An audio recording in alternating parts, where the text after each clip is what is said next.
ये भी हम आपके सामने रखते हैं और नतीजे फिलहाल बेहतर नजर आते हुए अगर हम मुनाफे की बात करें तो ये 24.3% बढ़कर 808 करोड़ पर पहुंचा है।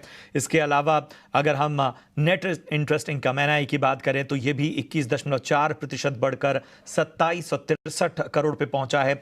ग्रॉस एनपीए जो है वो 3.9% से घटकर 3.1% पर पहुंचा है। हालांकि नेट एनपीए में कोई बदलाव यहां पर नजर नहीं आता हुआ।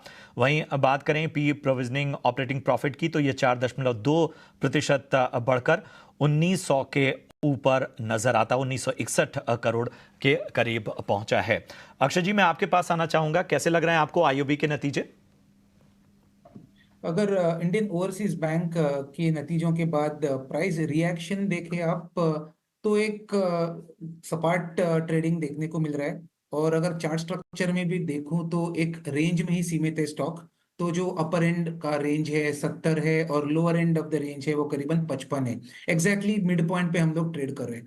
तो कोई ट्रेड बनता हुआ नहीं दिख रहा है मुझे, नतीजों के बाद भी कुछ एक्शन, बढ़िया रिएक्शन नहीं दिख पा रहा है। तो मैं कहूंगा कि इसे वेट एंड वॉच पे रखे या फिलहाल ट्रेड अवॉइड करे। जिनके पास है वो अपना स्टॉप लॉस 57 पे ट्रेल करके होल्ड करे।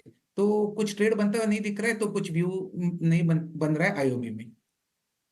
एक चीज बताइए अक्षय कि जैसे जिस तरह से एक के बाद एक बेहतर नतीजे बैंक्स के नजर आए हैं, हमने पीएनबी के नतीजे देखे, अब हमने एसबीआई के दमदार नतीजे देखे, उसकी जो इंटरनल तमाम आंकड़े आए वो भी बेहतर नजर आते हुए, यहाँ पर भी हम देख रहे हैं इंडियन ओवरसीज बैंक के नतीजे बेहतर आए हैं। इन सब का पूरे बैंकिंग सेक्टर पे, या अगर हम बात करें जो पीएसयू बैंक्स हैं और बैंकिंग पॉकेट्स हैं, उन पर आप किस तरह का नजरिया बन रहा है? क्या कोई और बेहतर संकेत आने वाले वक्त में नजर आ सकते हैं? जी, अगर ओवरऑल बैंक्स की बात की जाए तो नतीजों के बाद अगर आप देखें तो रिएक्शन खराब नहीं रहा है। ओवरऑल हल्की सी उछाल काफी सारे बैंकों में देखने को मिली है।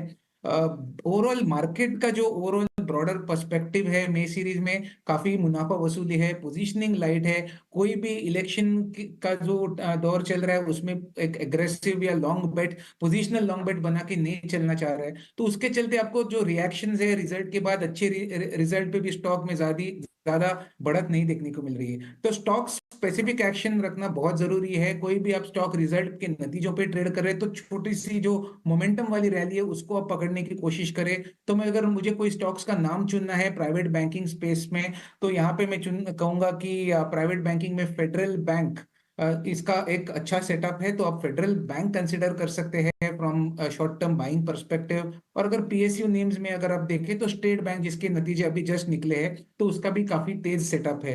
तो बहुत लिमिटेड नाम उभर के आ रहे हैं क्योंकि मार्केट का ब्रॉडर सेटअप वीक है। बहुत ही आपको स्पेसिफिक रहना है जब भी आप कोई बाइंग नेम चूज कर रहे हैं बैंकों में। तो मैं कहूंगा छोटे टारगेट्स रखे, ट्रेडिंग का माहौल है, शॉर्ट टर्म ट्रेड्स का ओवरऑल कंडीशन सेटअप डेवलप हो रहा है। तो छोटे टारगेट्स और छोटे स्टॉप लॉस के ट्रेड करें। और एसबीआई और फेडरल बैंक, ये दो मुझे नेम्स पसंद आ रहे हैं लॉन्ग की तरफ बैंकिंग स्पेस में।